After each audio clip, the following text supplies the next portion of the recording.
Hello friends, welcome to our Sayali fashion designer channel आणि मी आहे सायली. तर तुम्हा सगळ्यांचं आपल्या आजच्या नवीन अशा छानशा व्हिडिओमध्ये मी मनापासून खूप खूप स्वागत करते. तर कसे आहात तुम्ही? नक्कीच मस्त आणि मजेत असणार आहात. आणि आज मी तुमच्यासोबत खूप सुंदर अशी ब्लाऊज डिझाईन शेअर करणार आहे. ऍक्च्युली बऱ्याचदा आपल्याला त्याच डिझाईन बघून कंटाळा येतो, वेगळी युनिक अशी डिझाईन बनवायची असते, पण कशी बनवावी हे सुचतच नाही. आणि आजची ही जी काही डिझाईन आहे तर याची मी तुम्हाला संपूर्ण कटिंग आणि स्टिचिंग अतिशय सावकाश स्टेप बाय स्टेप आणि खूप काही महत्त्वाच्या फिनिशिंगच्या टिप्स अँड ट्रिक्स सहित सांगणार आहे, जेणेकरून तुम्हाला आपला आजचा हा व्हिडिओ बघून फक्त अशी डिझाईन बनवणंच नाही तर ती प्रॉपर परफेक्ट फिनिशिंग सहित कशी बनवावी तर हे देखील सहजच लक्षात येईल. आणि या छानशा डिझाईनमुळे आपल्या साडीला ब्लाऊजला खूप सुंदर असं लुक येईल. सो अशी छानशी ट्रेंडिंग ब्लाऊज डिझाईन तुम्ही नक्की ट्राय करून बघा. ठीक आहे, सो चला मग आता वेळ न घालवता आपण आपल्या आजच्या छानशा व्हिडिओला सुरुवात करूयात. आणि हा व्हिडिओ तुम्ही स्किप न करता पूर्ण नक्की बघा, जेणेकरून तुम्हाला आपला आजचा हा व्हिडिओ बघून अशी छानशी ब्लाऊज डिझाईन बनवणं खूपच सोपं जाईल. ठीक आहे, सो चला मग आता आपण स्टार्ट करूयात. तर हे बघा, इथे तुम्ही बघू शकतात की हा आहे ब्लाऊज पीस. ॲक्च्युली छान असा कलर कॉम्बिनेशनचा ब्लाऊज पीस आहे. बट तसं बघायला गेलं तर हा जो काही ब्लाऊज आहे त्याचा काठ आणि ब्लाऊज पीस सेम कलरचा आहे. तर अशा वेळेस आपल्याला बऱ्याचदा डिझाईन कशी बनवावी हे सुचतच नाही. पण मी डायरेक्ट बॉर्डरला इथे काठ घेतलेला आहे आणि हा जो काही बॅक पार्ट आहे अस्तर आणि मेन फॅब्रिक असं दोन्हींचे इथे कट करून घेतलं. तर सगळ्यात आधी मी तुम्हाला याचं मेजरमेंट सांगते. तर बघा, ब्लाऊजची उंची आहे 13, 1 इंच मार्जिन, असं टोटल आपण इथे 14 इंचाला मार्किंग करून घेतलेली आहे. त्यानंतर इथून आपल्याला टाकायचं आहे शोल्डर आणि गळारुंदी. तर आपण इथे गळारुंदी 2.5 इंचाची घेणार आहोत आणि जे काही शोल्डर आहे तर ते टोटल घेतलेलं आहे 5.5 इंचाचं. तर बघा, इथे 2.5ला मी मार्किंग केली, जेणेकरून गळ्याची मार्किंग करणं इझी जाईल. त्यानंतर याचा जो काही मुंडा आहे तर तो सुद्धा आपल्याला 5.5 इंच घ्यायचा आहे. 1.5ला मार्किंग करून बॅक साईडच्या मुंड्याचा शेपसुद्धा इथे दिलेला आहे. इथून घ्यायचं असं छातीचा चौथा भाग अधिक 2 इंच किंवा 1.5 इंच मार्जिन. तर 8 अधिक 2 असं टोटल मी 10 इंचाला मार्किंग करून हा बॅक पार्ट इथे कटिंग करून घेतलेला आहे. आता सगळ्यात आधी जी काही गळ्याची मार्किंग आहे तर ती आपण इथे जो काही आपला बॅक पार्ट आहे अस्तरचा तर त्यावर करणार आहोत. तर ही आपली बेसिक स्टेप आहे. तर तुम्हीसुद्धा तुमचा गळ्याचा शेप कसाही असो, सगळ्यात आधी त्याची मार्किंग आणि कटिंग आपल्याला अस्तरवरच करावी लागते. तर बघा, मग ऑलरेडी गळ्या रुंदीची मार्किंग केलेली आहे वरच्या साईडला. त्यानंतर तुमचा जेवढा गळा असेल त्यामध्ये अर्धा इंच एक्स्ट्राचं मार्जिन ॲड करायचं. तर 9 अधिक अर्धा असं टोटल मी 9.5 इंचाला इथे मार्किंग करून घेतली.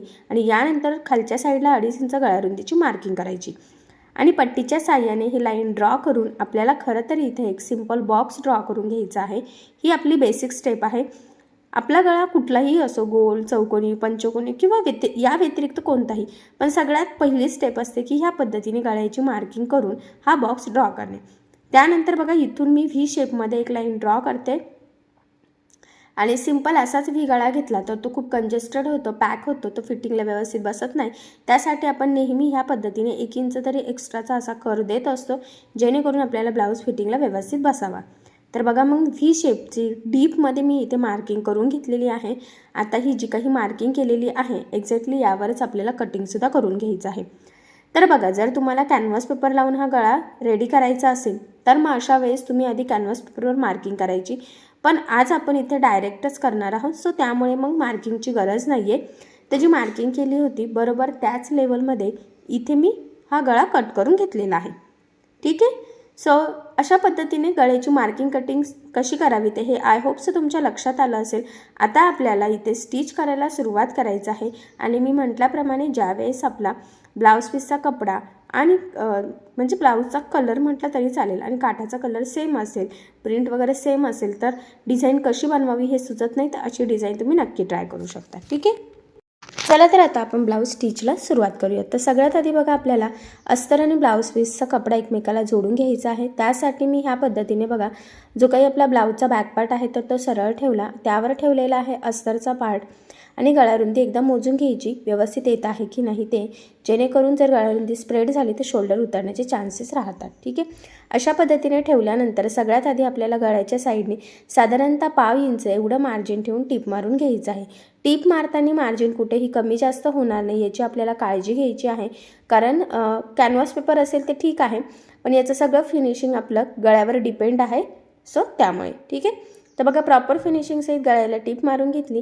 त्यानंतर कंटिन्यू लगेचच आपण आपला जो काही कमरेचा पार्ट आहे तर तिथे सुद्धा खरं तर आपल्याला इथे टीप मारून घ्यायची आहे. तर तिथे टीप मारताना साधारणतः अर्धा इंच एवढं मार्जिन आपल्याला पकडायचं आहे. खरं तर या स्टेपमुळे काय होतं की गळा आणि कमरेचा पार्ट दोन्हीही सोबतच रेडी होतं आणि इथे कमरपट्टी किंवा गळापट्टी लावण्याची गरजसुद्धा पडत नाही. त्यानंतर जे काही एक्स्ट्राचं होतं तर ते इथे आपण कटिंग करून घेतलेलं आहे. म्हणजे गळ्याच्या मध्ये ब्लाऊजचं जे एक्स्ट्रा होतं ते आणि कमरेच्या साईडचं सुद्धा. ठीक आहे. तर अशा पद्धतीने हे कट केल्यानंतर आपण हा बॅक पार्ट सरळ करून घेऊयात. सरळ करताना तो अजिबात खेचायचा नाही आहे, कारण बऱ्याचदा काय होतं की तो जर खूप खेचला तर शिलाई उसवण्याचे चान्सेस असतात. आता सरळ करण्याच्या आधी अजून एक स्टेप इम्पॉर्टंट आहे, ती म्हणजे गळ्याला आपल्याला छोटे छोटे कट्स मारायचे आहे, जेणेकरून ज्यावेळेस आपण हा बॅक पार्ट सरळ करू तर तो प्रॉपर फिनिशिंग सहित फोल्ड व्हावा आणि आपल्याला गळ्याचा आकार जसा हवा आहे तसाच यावा. त्यासाठी ही स्टेप खूप इम्पॉर्टंट आहे. आणि मग ह्या पद्धतीने हा पार्ट मी सरळ करून घेतला. तर कमरेच्या साईडला आणि गळ्याच्या साईडला व्यवस्थित प्रेस करून सेट करून घ्यायचं आणि सगळ्यात आधी गळ्याच्या साईडला द्यायची आहे आपल्याला दाबटीप. तर बघा मग इथे दाबटीप देताना काळजी घ्यायची आहे की आपला अस्तरचा आतला जो काही कपडा आहे तर तो वरती दिसणार नाही, जेणेकरून आपली फिनिशिंग बिघडायला नको. तर फिनिशिंगसाठी ही खूप महत्त्वाची टीप आहे, तर ही आवर्जून तुम्ही फॉलो करायची आहे.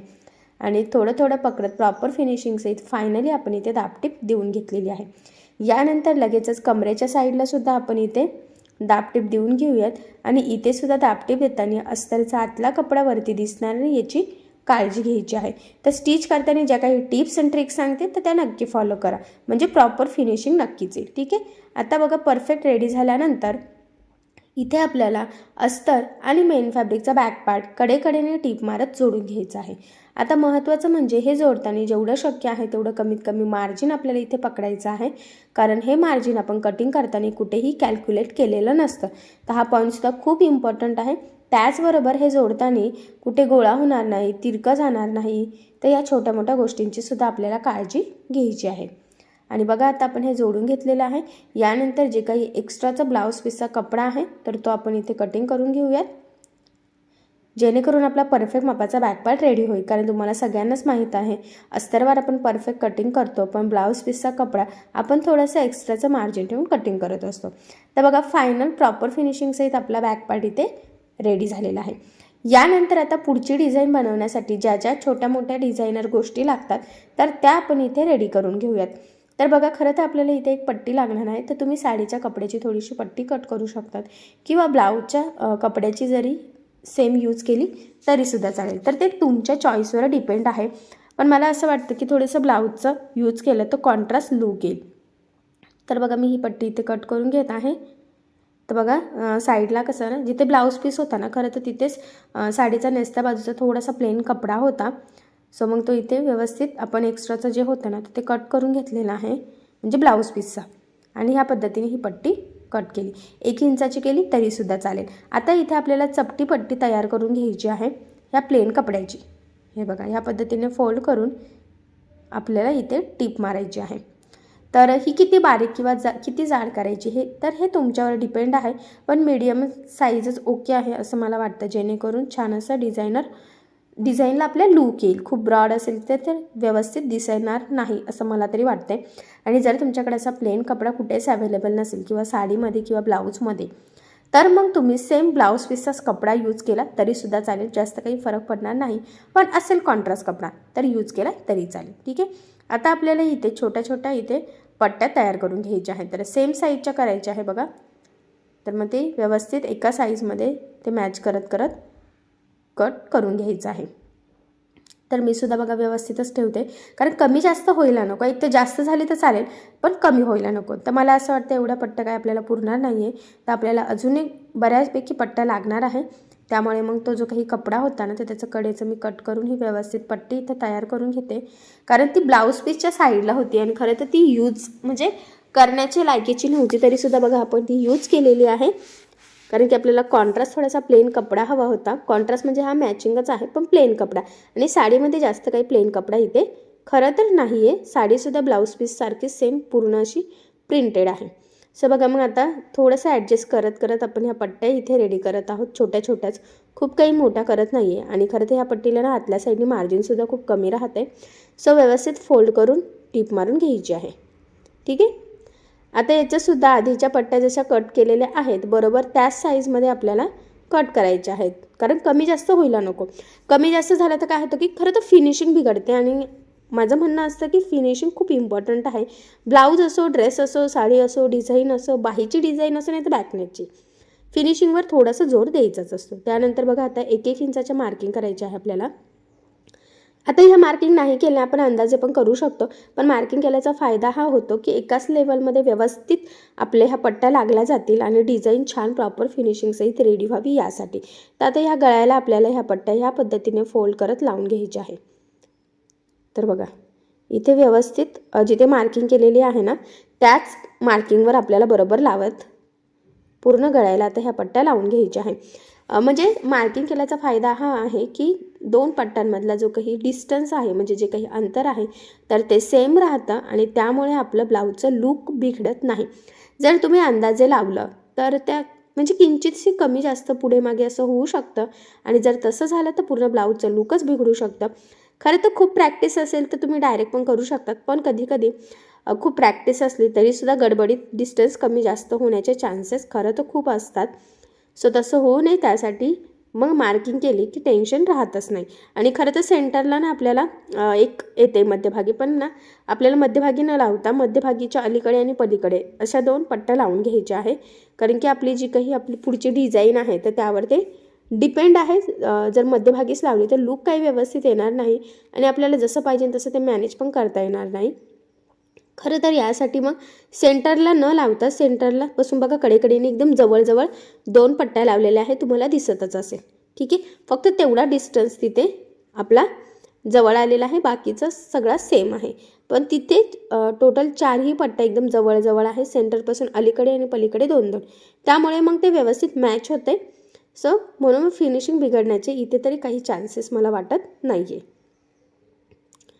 तर बघा मग व्यवस्थित प्रॉपर फिनिशिंगसहित खरं तर आपण ह्या संपूर्ण गळ्याला ह्या पट्ट्या लावून घेतलेल्या आहे.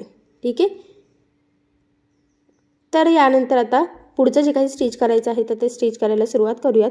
महत्त्वाचं आहे की इथे खरं तर आपल्याला ना एक नॉट होऊन घ्यायची आहे, त्याचबरोबर इथे एक लेसही लावायची आहे. तर खरं तर तुम्ही तुमच्या आवडीनुसार कुठलीही लेस इथे लावू शकतात, कारण बाजारात खूप वेगवेगळ्या प्रकारच्या लेस अवेलेबल आहेत आणि डिझायनर लेस यूज केल्याने अजून सुंदर लूक येतं. पण मी इथे साडीला मॅचच लेस लावणार आहे. खूप काही कॉन्ट्रास्ट किंवा गोल्डन मला यूज करायची नाही आहे, तसं तुम्ही गोल्डनसुद्धा करू शकतात. पण मी इथे ग्रीन घेतलेली आहे, तुम्ही बघू शकतात, कारण मला असं वाटतं की ग्रीन जास्त मॅच होते. व्हिडिओत जरी दिसत नसली तरीसुद्धा ती ना थोडी शायनी आहे, म्हणजे अशी चमकते, त्यामुळे त्याला छान असं लूक नक्कीच येईल. त्याआधी बॅक साईडला टक्स टाकायचे आहेत. तर बघा सेंटरपासून 4.5 आणि उभ्या 4 इंचाच्या टक्सची मार्किंग करून घ्यायची आहे आणि जी मार्किंग केलेली आहे त्यावरच बरोबर घडी घालत आपल्याला इथे तिरका टक्स हा टाकून घ्यायचा आहे. टक्सला नेहमी डबल टिप द्यायची आणि स्टार्टिंगला म्हणजेच कमरेच्या साईडला डबल टिप देऊन व्यवस्थित लॉकसुद्धा करून घ्यायचं, जेणेकरून तिथून शिलाई निघण्याचे चान्सेस राहणार नाही. तर हा पॉईंटसुद्धा खूप इम्पॉर्टंट आहे, तर हा नक्की तुम्ही फॉलो करा. सेम त्याच पद्धतीने दुसऱ्या साईडला सुद्धा बघा आपण टक्स टाकून घेतलेले आहेत आणि फायनली प्रॉपर फिनिशिंगसहित दोन्ही साईडला बॅक टक्स आपण टाकलेले आहेत. आता हे लगेच टाकण्याचं कारण हे होतं की लेस लावण्याचं जो काही आपलं पद्धत आहे किंवा जो काही रूट आहे त्यामध्ये ते टक्स पॉईंट आधीच टाकणं तितकं गरजेचं होतं खरं तर यासाठी. तर बघा मग थोडंसं डिस्टन्स ठेवलेला आहे मी, अर्धा इंच म्हटलं तरी चालेल. तुम्ही एकदम गळ्याला चिपकून जरी तुम्हाला ही लेस लावायची असेल तरी तुम्ही लावू शकतात, तर ते तुमच्या चॉईसवर डिपेंड आहे.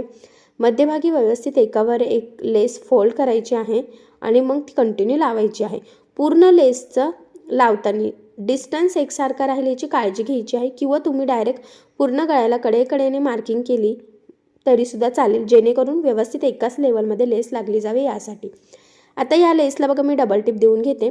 ॲक्च्युली मी नेहमीच सांगत असते तुमची लेस जाड बारीक कशीही असो, शक्य असल्यास डबल टिप देत चालायची. त्याचे 2-3 फायदे असतात. महत्त्वाचं म्हणजे लेस पॅक लागली जाते, ती वरती तरंगतसुद्धा नाही, ती लवकर खराबसुद्धा होत नाही आणि सगळ्यात इम्पॉर्टंट म्हणजे ब्लाऊजला फिनिशिंगसुद्धा खूप सुंदर येते.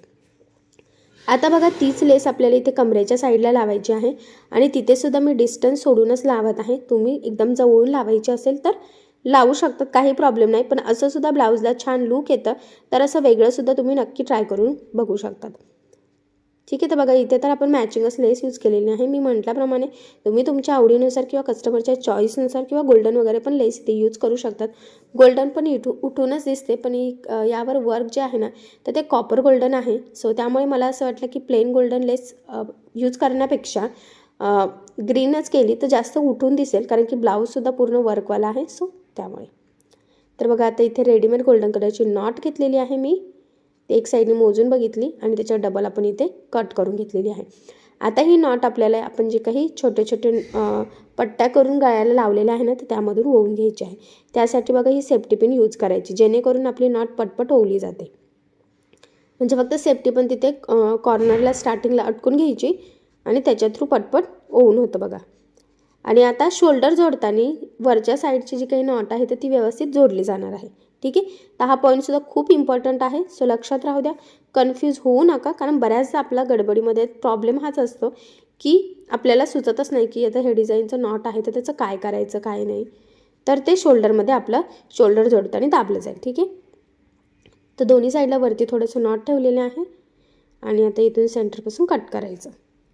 आता याला आपल्याला सिंपल असे फॅब्रिकपासून लटकन बनवायचं आहे. तर तुम्ही रेडीमेड बनवू शकता, सिंपल त्रिकोणीसुद्धा बनवू शकतात, किंवा आता मी जे बनवत आहे तर ते सुद्धा बनवू शकतात, कारण याची पद्धत पण खूप सोपी आहे आणि खरं तर दिसायला खूप सुंदर दिसतात. सो असे तुम्ही सुद्धा नक्की ट्राय करून बघू शकतात. फक्त चौकोन तयार केलेले आहेत, तर 2x2, 2.5x2 किंवा 3x3 एवढंच सफिशियंट आहे. खूप काही मोठे घेण्याची इथे खरं तर तशी गरज नाही आहे. तर ते क्रॉसमध्ये जोडून घेतलेले आहे, म्हणजे डबल लेअरमध्ये. त्यानंतर ह्या पद्धतीने सेंटरला मॅच करायचे, त्यामध्ये नॉट टाकायची आणि टिप मारून घ्यायची. स्टार्टिंग एंडिंगला व्यवस्थित लॉक करून घ्यायचं आहे आणि पूर्ण टिपला डबल टिप दिली तरीसुद्धा चालेल. त्यानंतर किंचितचं एक्स्ट्राचं कट करायचं आणि बघा ह्या पद्धतीने हे सरळ करून घ्यायचं आहे. तर किती सुंदर असं सिंपल झटपट तयार होणारं फॅब्रिकचं लटकन इथे तयार झालेलं आहे. आणि खरं तर ह्या फॅब्रिकचं लटकनमुळे सुद्धा आपल्या ह्या डिझाईनला अजूनच सुंदर असं लूक येणार आहे. सो अशी छानशी ट्रेंडिंग ब्लाऊज डिझाईन तुम्ही नक्की ट्राय करून बघा. बऱ्याचदा व्ही गळ्यावर सुद्धा कशी डिझाईन बनवावी हे सुचत नाही, तर ही डिझाईन तुम्ही नक्की बनवू शकता. त्याचबरोबर मी म्हटल्याप्रमाणे ब्लाऊज पीस आणि काठ सेम असेल तरीसुद्धा तुम्ही ही डिझाईन नक्की ट्राय करू शकता. सो नक्की ट्राय करून बघा. ठीक आहे. तर सेंटरला एखादा पॅच, बटन असं देखील तुम्ही तुमच्या चॉईसनुसार इथे यूज करू शकतात, किंवा सिंपल असं ठेवलं तरीसुद्धा काही प्रॉब्लेम नाही. ठीक आहे. पण मग मला असं वाटते की एखादं किंवा 2 बटन इथे लावून घ्यावेत. तर मी इथे ट्राय करते. एक सिंगल ठेवून बघितलं आणि अजून एक. तर बघा असे 2 जरी लावले तरीसुद्धा खूप सुंदर ब्लाऊज डिझाईन तयार होते. तर बघा मग फायनली आपली खूप सुंदर लेटेस्ट ट्रेंडिंग ब्लाऊज डिझाईन तयार झालेली आहे. आणि मी म्हटल्याप्रमाणे व्ही गळ्यावर खूप छान डिझाईन इथे झालेली आहे. सगळ्यात महत्त्वाचं म्हणजे ना एकदम झटपट होते आणि याची पद्धत पण खूप सोपी आहे. असंही मी तुम्हाला अगदी सावकाश सांगण्याचा प्रयत्न केलेला आहे. आणि तुम्ही बघू शकता किती सुंदर अशी डिझाईन तयार झालेली आहे. आणि नक्कीच ह्या डिझाईनमुळे आपल्या साडीला आणि ब्लाऊजला खूप सुंदर असं लूक येईल. मग काय म्हणतात, जर तुमच्याकडे सुद्धा अशी साडी आहे किंवा कस्टमरचा ब्लाऊज आला आहे की त्याचा ब्लाऊज पीस आणि काठ सेम आहे, सो अशी डिझाईन नक्की ट्राय करून बघा. नक्कीच तुम्हाला आणि तुमच्या कस्टमरला सुद्धा नक्कीच आवडेल. ठीक आहे. सो बघा मग फायनली आपलं संपूर्ण कटिंग स्टिचिंग झालेली आहे. बघितल्यावरच लक्षात येते फिनिशिंग फिटिंग किती सुंदर अशी आलेली आहे. आणि असंही मी संपूर्ण कटिंग स्टिचिंग तुम्हाला अतिशय सावकाश स्टेप बाय स्टेप आणि खूप काही महत्त्वाच्या फिनिशिंगच्या टिप्स अँड ट्रिक्स सहित सांगितलेलं आहे. या पद्धतीने तुम्ही कटिंग स्टिचिंग करून बघा. आणि जर तुम्हाला यामध्ये काही प्रॉब्लेम येत असेल तर मला कमेंट करून नक्कीच कळवा. मी तुमच्या प्रश्नाचे उत्तर देण्याचा नक्कीच प्रयत्न करेन. ठीक आहे. सो चला मग आपण आपला आजचा छानसा व्हिडिओ इथेच थांबूयात. आणि तुम्हाला आपला आजचा व्हिडिओ कसा वाटला हे मला कमेंट करून नक्की कळवा. त्याचबरोबर आपला व्हिडिओ आवडला असेल व्हिडिओला लाईक करायला विसरू नका. आणि असेच नवनवीन छानसे व्हिडिओज बघण्यासाठी आपल्या सायली फॅशन डिझायनर या चॅनलला लाईक करा, शेअर करा आणि सबस्क्राईब करायला विसरू नका. आणि ज्या वेळेस तुम्ही सबस्क्राईब कराल त्यावेळेस त्यासमोरील बेल आयकॉन ही नक्की प्रेस करा. त्यामुळे काय होईल, जेव्हा मी नवीन व्हिडिओज टाकेल त्याचं नोटिफिकेशन तुम्हाला तुमच्या मोबाईलवर येईल. ठीक आहे. सो चला मग आता भेटूया पुन्हा नवीन अशा छानशा व्हिडिओमध्ये. तोपर्यंत टेक केअर, काळजी घ्या. आणि आपला आजचा व्हिडिओ शेवटपर्यंत पूर्ण बघितल्याबद्दल thank you so much. Bye bye.